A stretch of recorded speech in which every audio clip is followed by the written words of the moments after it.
tidak ada teman-teman yang tahu saya mendaftar di lembaga sensor film gitu. Termasuk saya juga jahat ya, termasuk direktur saya nggak punya. Wah, nggak bener nih kalau kedengeran. Kalau blur bukan LSF loh yang ngeblur. Iya. Kalau ngeblur tuh jadi bukan LSF, tapi yang ngeblur, yang motong itu bukan kita ya.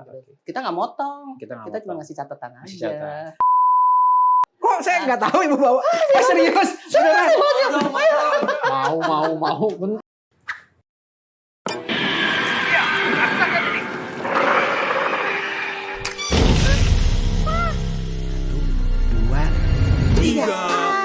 Tontonlah film sesuai umurmu.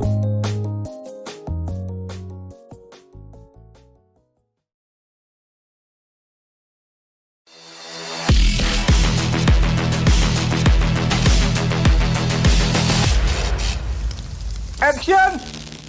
Nihil. Action! Nihil. Kembali lagi bersama saya Joseph Samuel di podcastnya LSF Action Nihil. Udah lama loh aku nggak nge-host podcast LSF, Bu. Agak deg-degan rasanya. Hari ini kami kedatangan tamu, bintang tamu kita adalah salah satu dari 17 anggota LSF, komisioner LSF yang kece badai, cantik, murah hati, dermawan, pintar masak, rajin menabung, pandai mencuci. Ibu Tita Saptari Noviastri.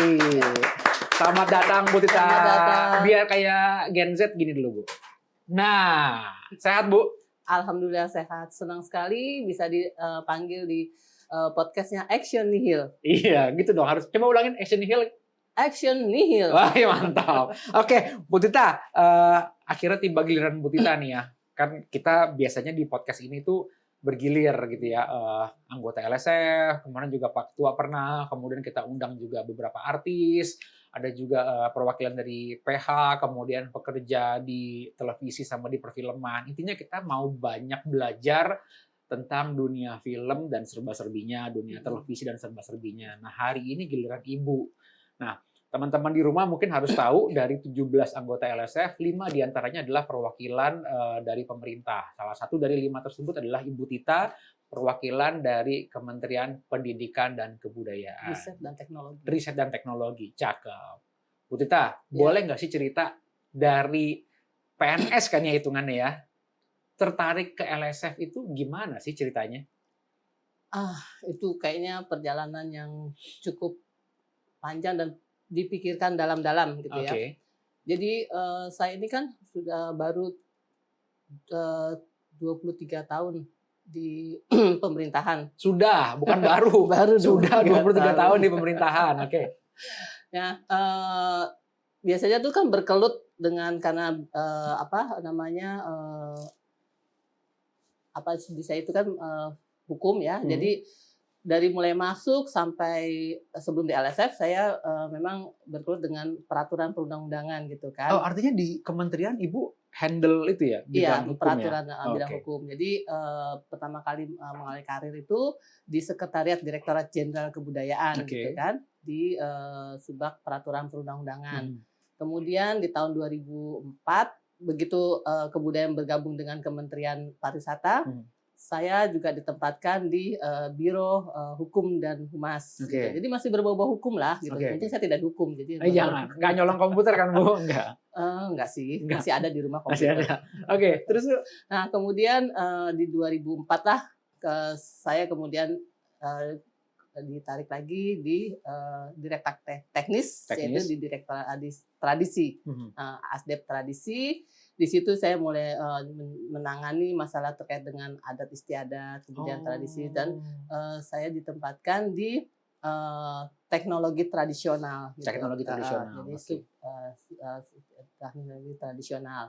Nah, kemudian hanya sini, kemudian di tahun 2012 kembali lagi ke Kementerian Pendidikan dan Kebudayaan. Mengurusi bidang hukum lagi? Iya, saya di bagian kepegawaian.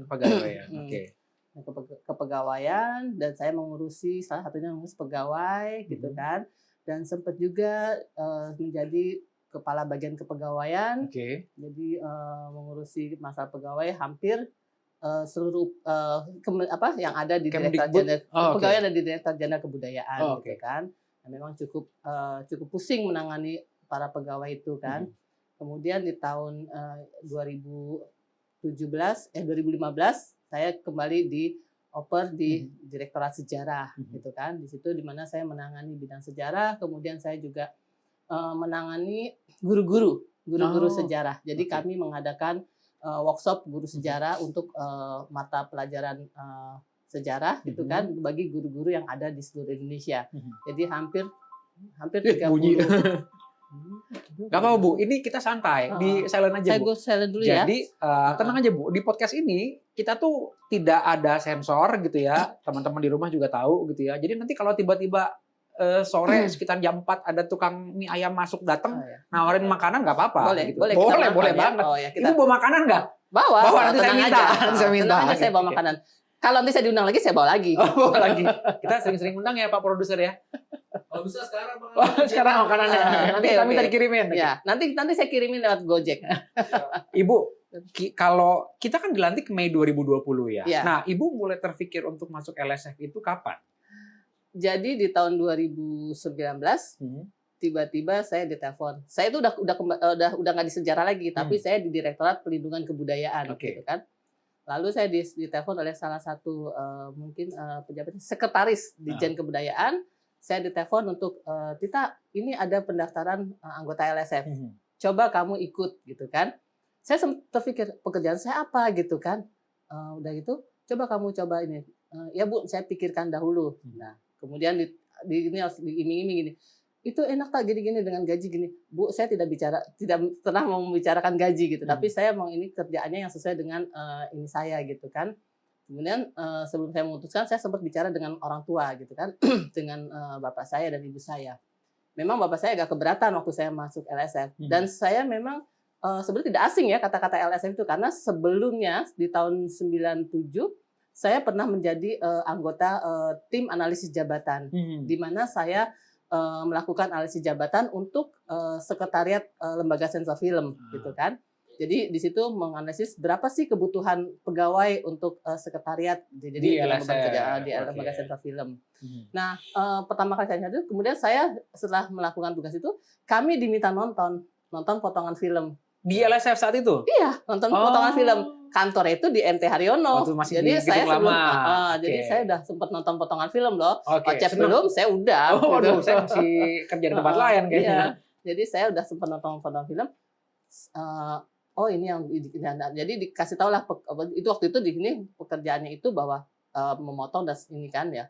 Terus saya tidak pernah terfikirkan bahwa suatu saat saya akan bekerja di lembaga sensor film. Nah, 2019 itulah kemudian saya diminta ditelepon untuk coba mendaftar gitu. Nah, setelah saya walaupun ayah saya belum memberikan izin waktu tetap udah kamu jadi PNS aja. Saya nggak pernah terfikirkan bahwa LSF itu saya bisa tetap menjadi PNS gitu kan. Jadi Pak, ini sesuatu yang baru yang saya harus coba gitu kan. Ya sudah, kalau itu sudah maumu, apa boleh buat kamu lakukan. Terus saya mendaftar gitu kan. Saya coba mendaftar. Jadi di Ditjen Kebudayaan itu waktu itu ada hampir 7 orang kalau nggak salah ikut mendaftar. Termasuk Ibu Roseri dan Pak Kuat Prihatin. Yap. Oke. Dan masuk itu kemudian saya waktu itu sudah tidak saya waktu itu udah di direktorat ini dan tidak ada teman-teman yang tahu saya mendaftar di lembaga sensor film gitu. Termasuk saya juga jahat ya, termasuk direktur saya nggak pernah. Wah, nggak bener nih kalau kedengeran. Jadi saya nggak pernah ini, karena saya pikir gini, saya akan nyoba dan saya karena masih belum ini ya, belum sepenuh hati gitu maksudnya. Tapi saya coba dulu, saya nggak mau uru-uru dulu ke semua orang gitu bahwa saya akan mendaftar di lembaga sensor film. Jadi saya lakukan dulu pekerjaan saya yang baru di Direktorat Pelindungan Kebudayaan. Nah, saya coba melakukan itu juga sambil saya ikut tes di lembaga sensor film dan diterima. Nah, waktu tes itu pun saya tidak ngomong kepada pimpinan gitu. Saya hanya pamit kepada teman satu ruangan, saya mau ke DPR ya gitu kan. Nah, bayangan mereka itu karena saya sering ke DPR untuk masalah peraturan perundang-undangan. Jadi sudah tidak kaget waktu saya pamit ke DPR. Oh, mungkin Bu Tita ada rapat dengan DPR gitu kan. Oh, jadi yang dari kementerian pun tetap ada fit and proper test Iya, DPR ya, tetap. sama dengan kami yang Betul, dari unsur masyarakat iya, ya. Oke. Jadi kami diminta membuat semacam kayak esai ya, sedikit Untuk narasi, paparan ya. untuk ini, kemudian diminta buat paparan gitu kan. Nah sudahlah, akhirnya kembali dari DPR, saya kembali ke kantor kan, karena harus melakukan tugas karena cuma sebentar. Berapa hari kemudian ada pengumuman, heboh lah buat teman-teman di Ibu direktorat. Saptari Noviastri Kemudian heboh lah. Jadi jadi anggota heboh gitu LSM, kan. gitu. Udah akhirnya barulah saya situ lapor kepada pimpinan bahwa saya diterima, dan saya mohon maaf tidak sebelumnya tidak bilang gitu kan. Sebenarnya bukan nakal, bukan iseng, bukan jahat, cuman memang Buta ini suka kasih kejutan. Nah, Bu, di LSF ini mengerjakan apa sih? Saya tahu, tapi kan teman-teman di rumah kan nggak tahu. Iya. Saya itu bekerjanya di LSM itu ya kita melakukan penilaian terhadap film yang ditonton. Enak loh, kita nonton dibayar. Udah nonton dibayar lagi. Cuma bedanya nggak boleh bawa popcorn masuk studio ya, Bu. Iya. Bolehnya ya makanannya dibawa makan di ruangan masing-masing gitu kan. Nah, jadi awal mula itu saya juga sempat apa sih pekerjaannya LSM itu, walaupun saya pernah sempat melakukan analisis jabatan gitu kan. Tapi di situ saya benar-benar mengalami, dan ternyata tidak seperti dulu. Kalau dulu kan kata memotong, ternyata nggak motong. Saya ngebayangkan motong film. Aduh, gimana cara motong film gitu kan? Nah, ternyata setelah saya ini ternyata tidak memotong, dan malah lebih mengasyikan gitu kan. Jadi karena kita hanya menilai film, betul, kalaupun ada yang dugaan pelanggaran, kita minta direvisi. Nah, ini mungkin teman-teman di rumah harus tahu nih. Teman-teman sahabat sensor harus tahu bahwa LSF itu sekarang tidak memotong film. Jadi kita bukan pemberangus kebebasan berekspresi gitu ya. Kalaupun ada film yang dianggap melanggar pasal-pasal tertentu dari Undang-Undang Perfilman, kita beri catatan, kita beri notifikasi, kita kembalikan ke pemilik ya Bu ya. Kemudian mereka yang nanti akan merevisi dan mengembalikan kita. Kita review kembali gitu. Oh ya, teman-teman jangan lupa klik like, share, kemudian subscribe channel ini. Nah, Bu Tita kan di Komisi 2 ya, di LSF, bidang pemantauan hukum dan advokasi. Ya. Oke, pertanyaannya, kenapa ada bidang hukum dan advokasi di LSF? Ya, karena kita itu bekerja, anggota ini kan bekerja itu kan berdasarkan peraturan kan, nggak mungkin dong kita menilai. Kan ada peraturan setiap tugas yang dilakukan pasti ada aturannya gitu. Waktu saya di kepegawaian pun saya berpegang pada aturan kepegawaian gitu kan. Kemudian di LSF itu ya ada peraturan perundang-undangan, ada Undang-Undang 33 kan tentang perfilman, kemudian ada PP-nya, kemudian ada turunan dari Undang-Undang PP, ada Permendikbudnya gitu kan. Nah, selain itu juga ada peraturan lainnya kan terkait dengan misalnya pornografi, ada undang-undang pornografi, terkait dengan harkat martabat manusia, dengan narkotika kan, nah itu ada macam-macam. Terhubung ya Bu ya, tidak berdiri sendiri undang-undang perfilman. Betul. Oke, lanjut. Nah, jadi ternyata kami memang bekerja itu ya harus sesuai dengan aturan gitu loh. Nah, ini juga kami beritahukan kepada insan pembuat film segala filmmaker itu, makanya salah satu tugas dari di Komisi 2 yang kemudian yang pemantauan hukum dan advokasi, kami mengadakan literasi. Nah, literasi kepada para pembuat film, kepada mahasiswa, murid gitu ya, kepada sekolah-sekolah khususnya yang menangani bidang broadcasting gitu kan, atau film dan televisi gitu. Jadi kami memberikan bagaimana membuat film sesuai dengan kaidah peraturan yang ada gitu kan, jangan sampai nanti melanggar gitu. Jadi itu kami karena di undang-undang atau di PP itu kan ada tertera gitu kan. Ada hal barang siapa mengedarkan barang siapa mengedarkan film tanpa izin, tanpa SLS dan diduga melanggar pasal bla bla bla bla bisa mendapatkan sanksi pidana gitu sama denda. Apalagi ada aturan juga bahwa setiap film yang akan diedarkan atau dipublikasikan wajib mendapatkan surat tanda sensor itu. Nah, berarti STLS itu produk hukum dong, Bu? Iya. Kalau misalnya ada nih si A datang ke LSF menyensorkan filmnya, dia dapat STLS, berarti filmnya dia dijamin dong secara hukum karena dia punya STLS nih. Iya, lolos STL itu nih, kan lolos untuk sensor punya STLS gitu. iya, STL itu kan untuk satu pengklasifikasian usia gitu. Iya. Karena di dalam STL itu kan ada tulis klasifikasi usia gitu untuk berapa gitu. Nah, kalau nanti dia mendapat STL paling tidak sudah aman lah dia Oke.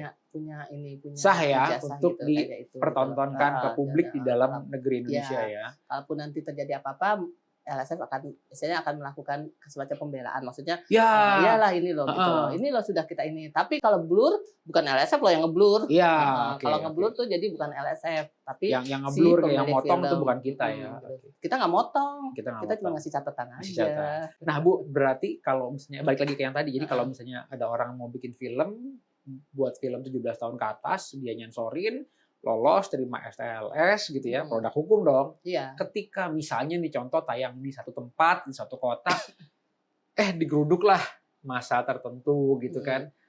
Berbekal STLS itu posisi dia kuat lah ya. Iya. Maksudnya apa yang LSM bisa lakukan untuk kasus-kasus seperti ini? Insya Allah itu dengan berkali itu kan dia sudah menunjukkan bahwa aku sudah melakukan salah satu tugasnya itu melakukan sensor, dan ini film ini sudah dinilai sensor. gitu ya, Oke. sudah dinilai, sudah dikaji gitu Dinyatakan kan, layak sudah ya, Bu, dinyatakan layak untuk diedarkan dan sudah diklasifikasikan usianya gitu loh. Nah itu paling dia aman lah si pemilik film gitu loh. Gitu, aman kalau sudah ada. Ini yang teman-teman sineas gitu ya, movie maker mungkin juga harus pahami gitu. Jadi ketika teman-teman sudah punya STLS terhadap produk filmnya, Iya. teman-teman dijamin secara hukum, dijamin secara undang-undang. Jadi jangan khawatir gitu ya. STLS itu adalah produk hukum gitu. Ya. Bu Tita, bidang hukumnya. Bu, tapi selama menjabat pernah ada kasus-kasus nggak sih yang kita diminta jadi saksi lah di pengadilan atau di pernah, tapi minta waktu mediasi? itu saya belum di LSM. Oh, sebelum eranya Ibu ya, sebelum sebelum eranya Ibu ya. Jadi saya belum masuk ke sini gitu loh. Jadi sebelumnya memang ada kasus-kasus seperti itu. Gitu. Oke. Nah, kalau di Komisi 2 sendiri pemantauan kan itu Pak Vetriman ya. Iya. Tapi kan Ibu satu tim ya dengan Iya. Pak Vetriman, dengan Ibu Roseri, Iya. dengan Pak Yani sebagai Ketua Komisi 2. Sehari-hari itu ngapain sih Bu selain nyensor film? Kan kalau permasalahan hukum belum tentu setiap hari ada, belum tentu setahun sekali ada. Iya. Nah, pemantauan itu ngapain sih Bu? Nah, pemantauan karena kami ini anggota ini kan tidak bekerja sendiri, tapi juga dibantu oleh tenaga sensor gitu kan. Nah, jadi tenaga sensor ini memantau film-film yang sudah dilakukan di sensor gitu kan, diskusinya kemudian ditayangkan apakah mereka sudah mematuhi gitu kan, misalnya pencantuman lolosnya gitu kan. Kemudian filmnya itu apakah sudah sesuai dengan yang disensorkan itu. Kadang-kadang kan mereka masih ada aja ya beberapa yang ini gitu kan. Nah, itu yang tugasnya memantau itu gitu loh. Nah, termasuk juga memantau film yang di bioskop, yang beredar di bioskop gitu itu ya. Atau di festival ya, gitu ya. Nah, beberapa kali ketika Ibu lakukan literasi gitu ya ke daerah-daerah literasi hukum gitu, respon dari undangan itu gimana, Bu? Kan saya pikir ya, karena kan saya juga beberapa kali literasi ke daerah gitu kan, yang sering saya temui kan beberapa tidak banyak gitu ya, tidak mayoritas juga, tapi beberapa masih punya mindset kan LSF tukang potong nih, tukang jegal, tukang sensor gitu. Nah, ketika Ibu meliterasi tentang hukum, gimana respon masyarakat? Mereka sangat menyambut baik dan mereka baru ngerti, oh ya ternyata yang melakukan blur gitu kan itu bukan LSF gitu kan. Nah, setelah kami beri pemahaman bahwa membuat film kemudian ada pasal-pasal yang kalau kita nyebutnya hal yang sensitif ya. Nah, itu mereka baru paham gitu, dan ternyata tugas LSF ini kita sudah memberikan penjelasan bahwa sekarang LSF itu tidak memotong. Tapi memberikan catatan sesuai dengan time code-nya itu gitu. Di menit keberapa ada adegan-adegan yang kira-kira tidak sesuai gitu kan. Nah, itu kemudian baru kami juga memberikan klasifikasi usia. Kadang-kadang si pemilik film sudah memberi ini nanti untuk film sekian gitu. Tapi kami kan juga tidak serta-merta menerima ini gitu kan. Betul. Kami harus ini cek ulang ya Bu ya. Gitu. Jadi itulah jadi sudah kami beri, alhamdulillah mereka sangat senang gitu, sangat berterima kasih sekali gitu kan. Bahwa ada lembaga sensor yang melakukan literasi terhadap para pembuat film itu, dan juga kami jelaskan juga bahwa biayanya juga tidak mahal loh untuk melakukan sensor gitu kan. Selain itu juga kami juga ada ya boleh dibilang budaya sensor mandiri juga gitu kan. Nah itu jadi kami alhamdulillah respon mereka cukup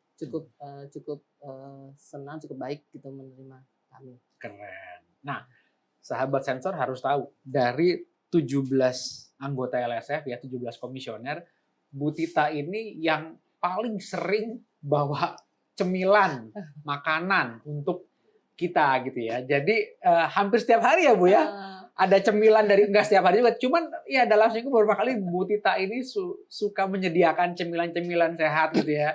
Jadi mengantisipasi ketika kita kerjaan sehari-hari jenuh, di jam-jam kita makan siang, nah Bu Tita cemilannya keluar. Hari ini bawa cemilan nggak? Mau aja nih kalau di belakang nih. Sebenarnya sejak di LSF pada saat waktu saya di direktorat pun saya selalu bawa makanan gitu. Oh, karena gitu? di rumah saya itu makanan tidak pernah kosong gitu kan. Oh, ada jadi terus ibu ya? saya selalu bilang bawa nih gitu kan. Nah kebetulan saya kalau di rumah itu kan nggak suka ngemil. Badannya Gitu. bagus terus, tukang makan. Bu, kata produser kita, Ibu suka makan tapi tetap fit gitu. Saya hanya bawa tapi saya hanya bawa tapi untuk makan biar teman-temannya makan. Hari ini gitu. bawa nggak Bu? Hari ini Bawa, saya bawa. Serius bawa? Iya, saya bawa. Serius bawa? Betul, saya serius. Coba Bu. Saya keluarin ya. Iya boleh. Kok saya nggak tahu Ibu bawa? Serius? Beneran? Mau. Bentar loh, hostnya dulu yang makan. Boleh dicicipin. Ya. Ya, boleh. Nanti boleh pesan ke saya. Ini boleh request pesan ke Ini saya. krunya agak ini ya, agak lapar ya. Ayo. Nah, ini Bentar Bu. nanti bisa Bisa request, menyediakan tisu. bisa pesan ke saya gitu. Ibu luar biasa ya. Boleh diumpetin lagi Bu. Saya takut krunya ngambil Bu. Sambil makan nggak apa-apa ya Bu ya? Boleh silakan. Nanti dinilai enak apa enggak gitu loh. Mantap. Kalau makanan Bu, izin. Saya itu cuma punya definisi 2 buat makanan. Enak dan sama enak sekali. banget. Sama. Jadi kalau udah saya nggak komentar enak atau enak banget, berarti itu kacau banget. Nah, tapi ini enak. Minum dulu Bu. Oke. Kita minum. Oke, Bu. Boleh nggak share ke teman-teman sahabat sensor? Apa sih suka dukanya di LSF? Mungkin sukanya dulu, baru dukanya. Sorry, dukanya dulu, baru sukanya. Dukanya apa? Kayaknya kalau dukanya nggak banyak ya. Contoh, tapi ada. Ya ada lah, tapi nggak perlu ya saya kasih tahu. Tapi saya seneng sukanya aja sih gitu. Sukanya saya jadi tambah teman, punya teman yang dengan bervariasi ya, gitu kan. Ada produser film, ada sutradara, terus ada juga dari Kementerian Kominfo yang ngerti Itu kayak produser kita tuh dari Kominfo. Ya, itu kemudian yang itu ada yang sutradara tuh, Pak Arturo tuh. Terus ada yang dari mantan MNC atau N-News ya. Jangan sebut merek Ibu. Jangan sebut merek dari TV. Dari TV. Kemudian ada dari pokoknya yang nggak bisa saya penulis, Berbagai wartawan, macam berbagai macam gitu bidang. kan di bidang itu gitu. Jadi alhamdulillah saya nambah teman lagi karena dimanapun saya kan jadi saya waktu awal CPNS saya hanya dikasih tugas ikut diklat, ikut pelatihan, ikut ini gitu. Jadi yang namanya keluar kota tuh saya jarang banget, belum boleh gitu loh. Jadi jadi setelah saya menambah teman di LSF pun saya menambah teman dan ada sesuatu yang baru yang saya sangat bisa saya nikmati gitu loh. Jadi ya nggak ada dukanya sih, dukanya paling ya kalau nggak ada deh pokoknya. Iyalah nggak ada dukanya, udah nonton film apalagi, dibayar lagi. Udah nonton film dibayar, terus anggotanya ganteng-ganteng lagi, bisa aja lah, ada yang kece-kece. Jadi enak saya. Jadi saya tambah awet muda loh, bener. Nah, gitu ya Bu ya. Setelah di LSF saya tambah awet muda, lupa umur. Bu Tita, kita kan mau mengakhiri periode kita nih. 2024 kan kita berakhir ya. Nggak tahu juga kan akan terpilih lagi apa enggak, kan kita sama-sama nggak ada yang tahu. Itu kan satu perjalanan gitu. Cuman harapan Ibu buat LSF ke depan itu bagaimana sih? Atau Ibu punya ekspektasi atau punya mimpi LSF suatu hari nanti itu seperti apa? Ini agak sedih nih Bu. Iya agak sedih. Saya maksudnya ya kita juga nggak tahu ya nanti saya tetap di LSF atau karena kembali lagi saya ini kan Dari PNS ya, dari PNS. Apakah Yang penugasan sementara apa tidak ya? setelah saya tugas ini saya diberhentikan sementara sebagai ASN. Oke. Sedih ya saya. Tapi kan nggak selamanya, Bu. Iya, tapi kan sebagai ASN jadi masa kerja saya kan nggak dihitung gitu kan. Nah, tapi nanti kalau saya kembali ke Dita tentu ada rasa sedih harus kehilangan teman-teman yang sudah baik gitu kan kepada saya gitu kan. Nah, termasuk ada satu teman yang memang Produser kita. hari-hari ngerjain saya gitu iya, loh. iya. Kayaknya kalau nggak ngerjain saya tuh Nggak enak. nggak enak banget dia gitu kan. Nah, Bu, jadi harapan Ibu ke depannya buat LSF itu apa sih? Harapan saya untuk LSF itu tidak hanya melakukan penyensoran aja ya, tugasnya melakukan penyensoran, maksudnya menilai gitu, tapi juga mengklasifikasi. Jadi suatu lembaga yang tugasnya adalah mengklasifikasi usia gitu. Karena kalau dengan sensor itu orang kan agak sensitif ya. Iya, kata-kata sensor itu kan inilah, saya nggak bisa diterima banyak orang gitu. Saya juga sadar gitu kan. Ya memang sih, Bu. Padahal sih kita sebenarnya nggak yang motong, gitu, cuma karena bahasa di di undang-undangnya, Bu, lembaga sensor film. Nah, ngerubah undang-undang itu nggak gampang loh, sahabat sensor, itu perlu waktu lama. Walaupun prakteknya kita adalah ya memberikan klasifikasi usia terhadap tayangan, tapi karena kata-kata sensornya itu mengikut dari undang-undang, itu yang nggak gampang diubah, bisa 10-20 tahun lalu, 20 tahun ke depan untuk mengubah itu ya. Iya, makanya itu yang kata sensor itu, jadi orang agak sensitif gitu kan. Ngapain gue buat film untuk gue disensor gitu. Padahal kita kan ya sebenarnya bukan menyensor ya, tapi mengklasifikasikan. Mana ada semua umur, 13, 17 dan 21 kan gitu. Karena kalau nggak gitu semua orang akan dengan enaknya aja nonton gitu kan. Iya, nggak memilah-milah tontonan ya, Bu, itu bahaya juga. Cakep. Ibu Tita, kita ada di segmen terakhir, sahabat sensor mandiri, Bu Tita. Jadi biasanya kalau saya nge-host, saya suka ada pertanyaan this or that. Jadi saya akan kasih pertanyaan, dua pilihan ke Ibu. Ibu jawab dengan cepat ya. Jadi nggak usah dipikir panjang lebar, jawab dengan cepat. Contoh misalnya ke mall, ke pasar. Ibu jawab, ke mall, ke pasar. Nah, bakso mie ayam. Dua-duanya. Nggak boleh, harus salah satu. Pokoknya kayak gitu ya. Saya kasih pertanyaan, Ibu jawab dengan cepat. Oke, siap? Siap. Masak atau bikin kue? Bikin kue. Sama itu dua-duanya masak dalam juga sama. Maksudnya masak tuh yang ribet kayak nasi kebuli tadi siang kita makan gitu ya. Nyensor sinetron, nyensor kartun. Sinetron. Lebih suka sinetron ya, Bu? Lebih suka yang mana? Sinetron. Oke, gado-gado atau pecel? Dua-duanya sih kan sama-sama bahannya, cuman hanya pilih salah satu dong. Harus bisa memilih di antara dua pilihan. Pecel aja deh. Pecel aja, oke. Dibohongin apa dijulitin? Aduh, itu sesuatu yang banget itu. Gue nggak suka deh. Nggak dua-duanya. Literasi hukum atau sosialisasi desa sensor mandiri? Literasi hukum. Karena udah mendarah daging ya, Bu ya. Dan itu udah, kalau desa itu udah juga include dengan literasinya, nanti ada masalah hukumnya juga. Oke. Wisata ke pantai atau ke gunung? Aku suka ke pantai. Suka ke pantai? Takut meletus gunungnya. Iya, agak serem ya, Bu. Film horor atau film musical? Horor deh. Lebih suka horor. Suka tantangan, Bu Tita nih. CFD di Sudirman atau jogging di velodrome? Itu dua-duanya sering aku lakukan. Ya, mana? Pilih salah satu. Aku lebih suka di Sudirman. Ceweknya lebih cantik-cantik, cowoknya juga ya. Lebih keren-keren. Lo bisa aja. Jadi sahabat sensor mandiri bisa ketemu Ibu Tita setiap minggu pagi, hampir setiap minggu pagi di Car Free Day di Sudirman Tamrin. Dia biasanya heboh nih jalan pagi di sana. Oke, Bu Tita sekali lagi terima kasih sudah hadir di podcastnya Action Nihil. Mungkin bisa titip pesan buat teman-teman di mana mereka berada, terutama mungkin sineas atau konten kreator atau movie maker, silakan, Bu. Untuk para sineas atau konten kreator, buatlah film, digalilah terus budaya-budaya, khususnya budaya yang ada di Indonesia ya kan. Itu kan banyak sekali yang bisa dijadikan film, tapi tanpa menginikan nilai-nilai yang ada. Tanpa mengurangi nilai-nilai gitu, budaya kan? kita. Jadi juga jangan terlepas dari aturan yang dibuat gitu. Jadi ada di undang-undang, silakan dibaca undang-undangnya. Undang-undang nomor 33, Permendikbudnya. Nah, disitulah insya Allah nanti kalau masuk ke lembaga sensor film, itu tidak akan banyak catatan. Oke. Dan kami tinggal mengklasifikasi usianya. Oke. Mari kita memilah dan memilih tontonan. Oke, terima kasih Bu Tita, luar biasa buat sharingnya sore hari ini. Saya pinjam telunjuknya ke kamera yang di tengah. Ibu, sama-sama ikutin saya. Iya. Action! Action. Nihil. Nihil. Thank you Bu Tita. Action! Nihil.